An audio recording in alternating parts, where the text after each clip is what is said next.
Sly Cooper and the Thievius Raccoonus is the first entry of the Sly Cooper franchise and serves as my first official Platinum Trophy. I remember first playing this game on the PlayStation 2 through a game I rented through the service Gamefly. When I was younger, I was unable to make it past the first world or even the second or third level I played. I was easily intimidated as a kid. Certain concepts in games like stealth or even at times combat was scary for me.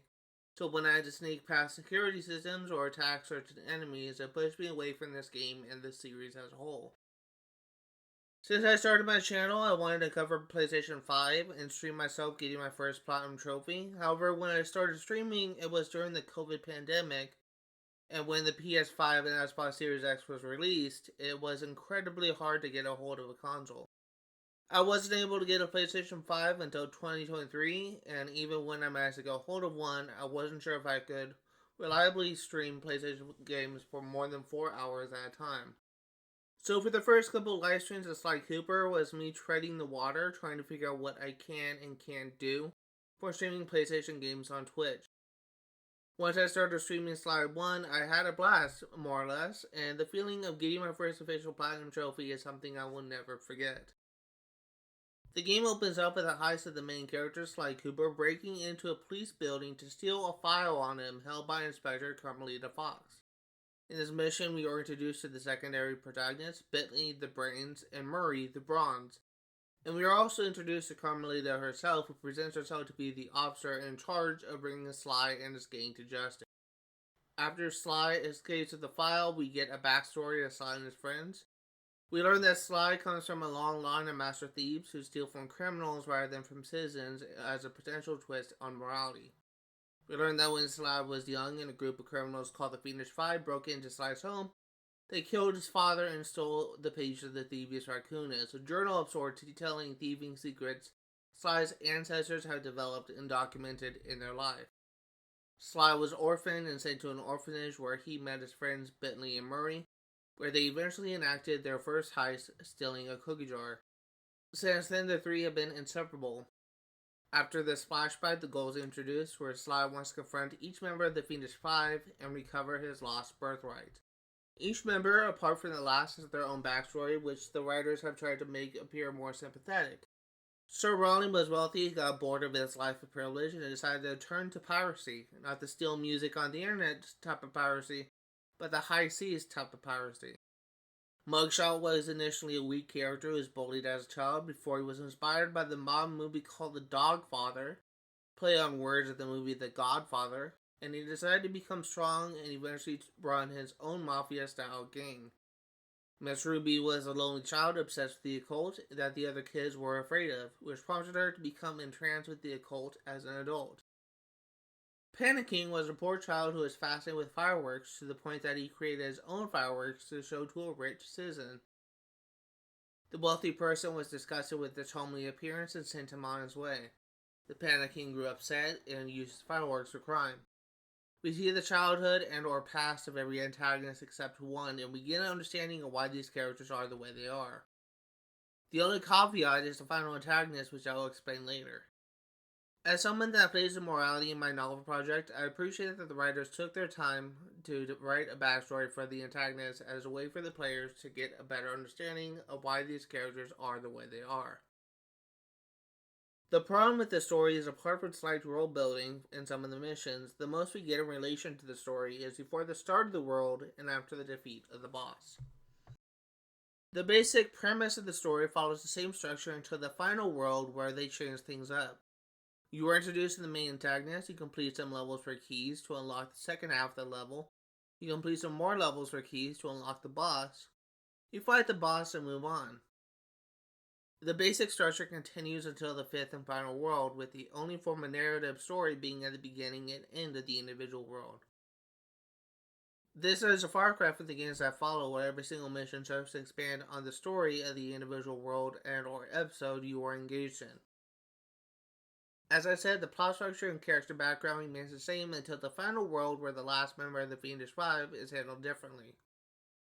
Little is known about Clockwork, the final member. At the beginning, there was an interesting little fact of him being present in the pages of the Thievius Raccoonus, implying that Sly's ancestors has encountered Clockwork. and that presumably Clockwork is immortal. Instead of finding keys to progress, you have to beat 4 minigames before you have to face Clockwork, where you have to endure through 3 long phases before you beat him. There are no checkpoints in between phases, so if you die in one phase, you have to face Clockwork from the beginning. In this world, Sly rescues Carmelita Fox, and the two form a temporary truce where they work together to beat Clockwork. At the end, they have a slight romantic moment, followed by comedic moments where Sly makes a mistake. However, the true ending is locked behind the collecting pages of the Thievius Raccoonus hidden in half of the levels of each world. When you collect them all, Sly is a brief reflection of his journey before proclaiming that he is a master thief, because he worked to earn the Thievius Raccoonus instead of it being passed down to him like with his ancestors. The game ends right there. As I said, the story is essentially told at the beginning and end of each world with slight world building in some of the levels. It leaves little in the way of expanding on the present story. As someone who has never played the sequels but has heard it praise on all except for Sly 4, I have heard from others that the sequels does a better job of expanding on the story through individual missions. The story works, but it could be improved if the writers took that extra step in expanding on the story. The gameplay of the game remains relatively consistent throughout the game with very little deviations. In the first mission, you were introduced to Master Thief moves where traversal options in the form of silver sparkles appear on areas Sly can interact with. The areas are expanded slightly as the game progresses and you unlock new abilities, but these traversal options serve as a way for Sly to navigate the level or avoid obstacles. These areas can be a ledge Sly can shimmy along, a rope or pipe Sly can climb on, and even a small point or spire that Sly can stand or crouch on. In regards to collectibles, in main levels there are a certain amount of clue balls to find. When you find them all, you can unlock a save to recover a page of the Thievius Raccoonus. Collecting all is required for the Platinum Trophy. The only other collectibles are the keys, which serve as a way for Sly to unlock new areas and fight the boss. Every key is required to progress, so if you are struggling with a level and want to skip it, you will have no choice but to beat it if you want to progress or access the boss. The other half of the levels are the minigames, many of which repeat through different worlds, and in my playthrough, I found myself enjoying some of the unique ones instead of the repeating ones. The repeating ones are races, turret defense, and shooter levels. Races are frustrating and appear twice in the main story. You drive a set speed, but the other races are faster by default. The only way to pass them is to collect nitrous containers in order to gain a slight speed boost to give you a chance to pass someone. Collecting these nitrous containers are required to win. You can get away with missing one container, but if you miss 2 or more, you may be better off just restarting. What is frustrating about these missions is the other racers can collect the nitrous as well, but they can't use them.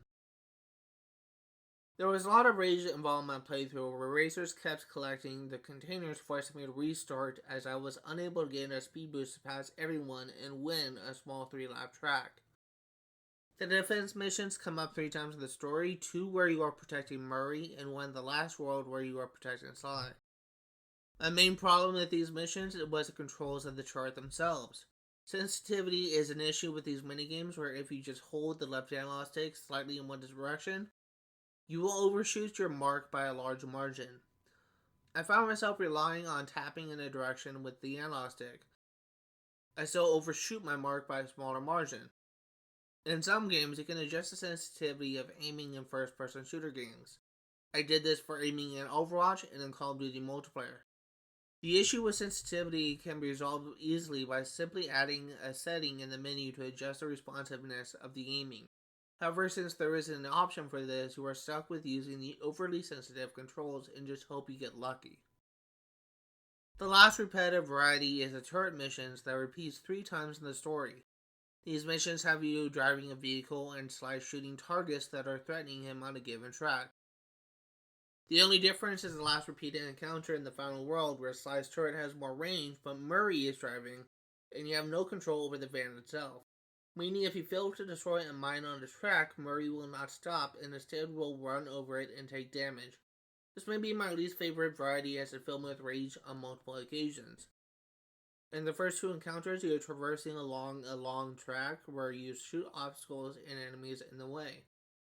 It's something that I failed to notice until the second time you encounter this mission. is despite the bullets looking like it's hitting the target, it won't actually deal damage until you're essentially right up on it, which makes avoiding enemies and attacks more difficult. I got many game overs on these missions, which forced me to start over from the beginning a few times. It is problematic in my eyes for the levels to be so long and yet the mechanics being somewhat unfair to the player.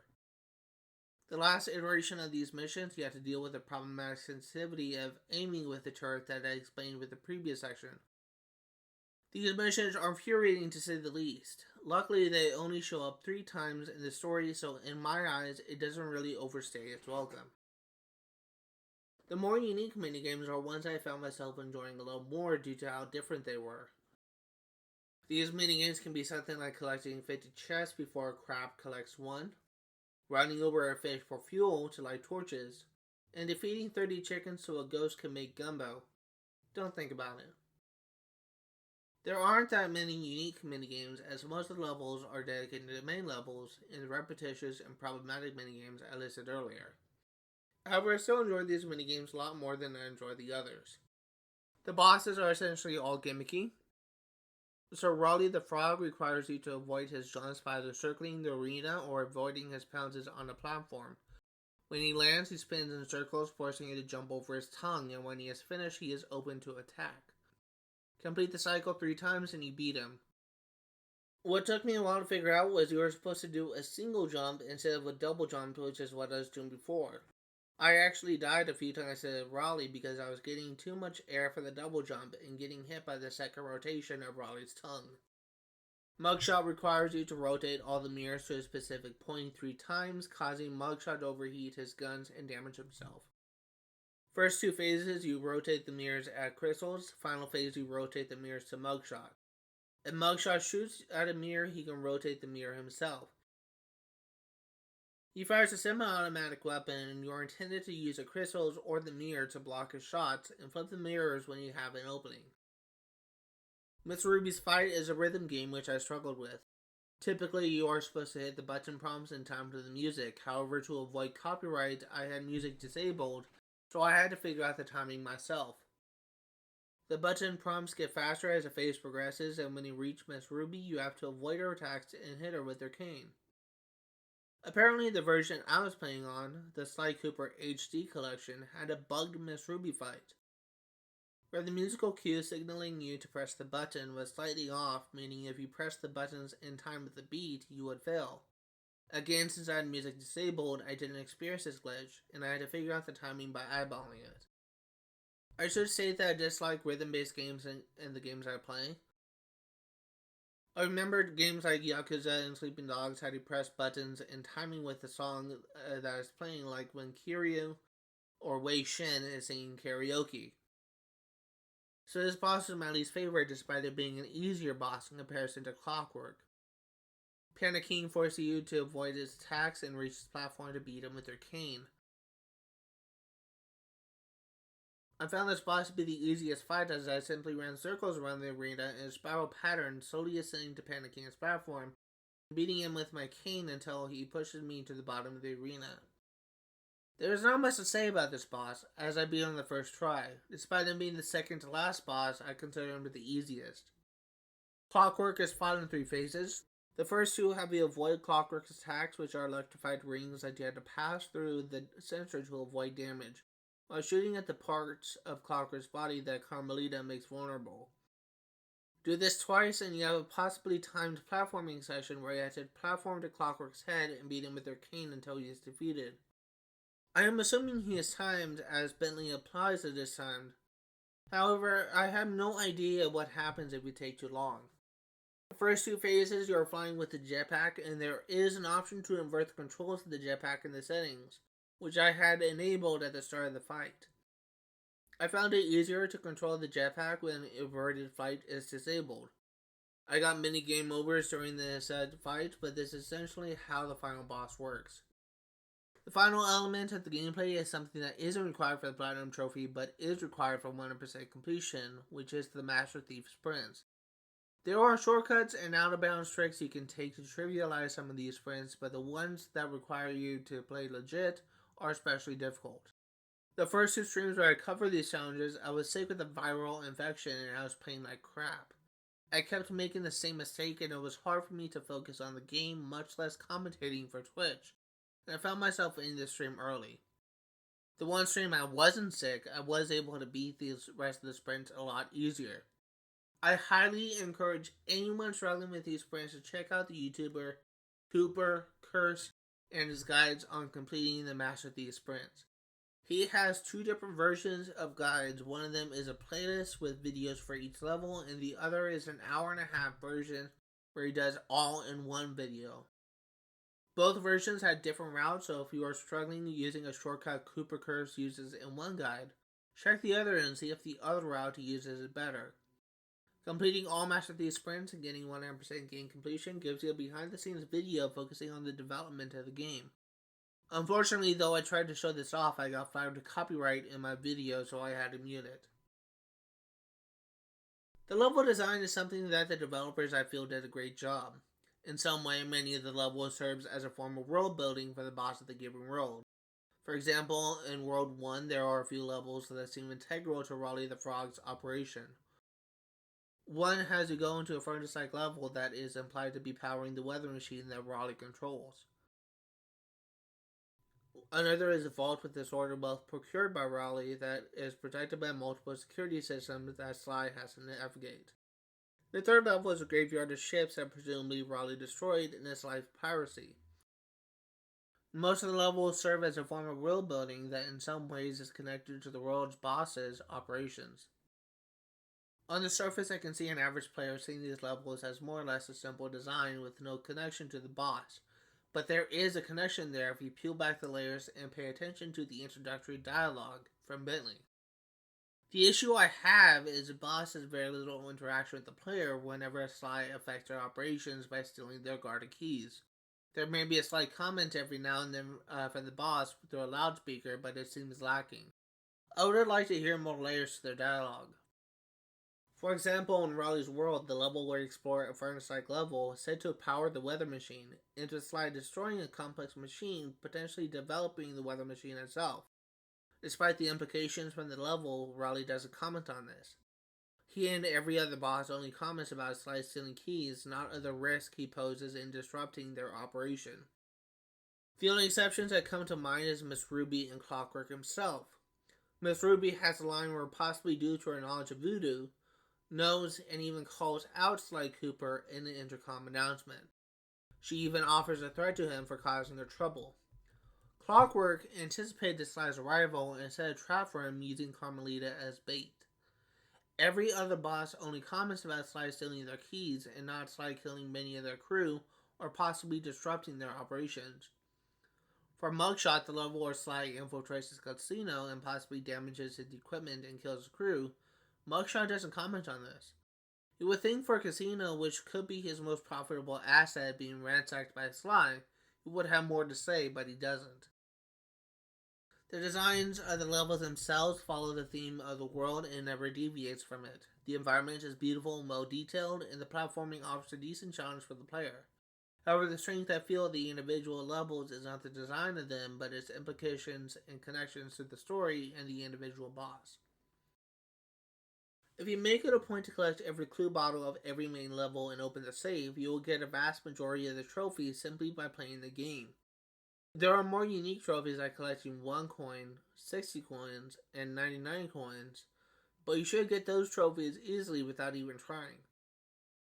The trophy that I can see a lot of players missing is for opening every safe. As one safe in Panic King's world, you can't unlock until you defeat Clockwork, as clues for this save is coded in Owl dialect.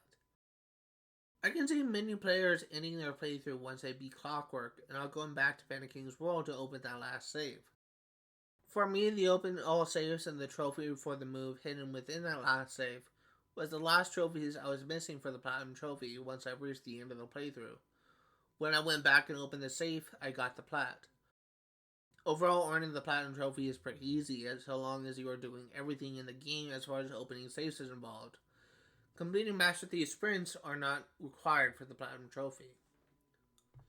If you are just going off the Platinum Trophy rating from 1 to 10, with 1 being the hardest and 10 being the easiest, I would rate this game as a 10 out of 10 as a platinum is very easy to get. However, since I am a completionist, this rating also covers a 100% requirements, and that's where the rating goes down a bit.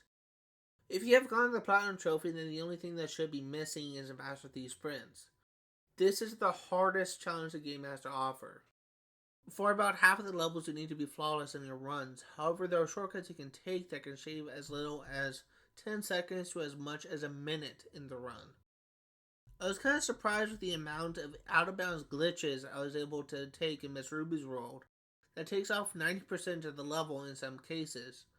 I was also surprised by some of the shortcuts I could take that trivializes some of the levels. However, for most of the levels, there's very little shortcuts I can take that can make the level easier, so I have to be fast and essentially flawless.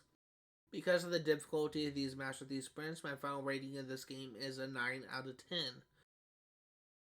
The Thief Sprints, though hard, are still doable, and the fact that the Platinum Trophy is still easy to obtain means that completing speedruns of the 19 levels really don't lower the rating by that much in my opinion. Hope you guys enjoyed this video. This is the first time I am making a video like this, and there may be a sort of bias from my initial experience and my takeaways from it. I understand not everyone will agree with some of the points I make, and that's fine. At the very least, I hope the rating is agreeable to most. As per usual, thank you guys for watching, and have a nice day.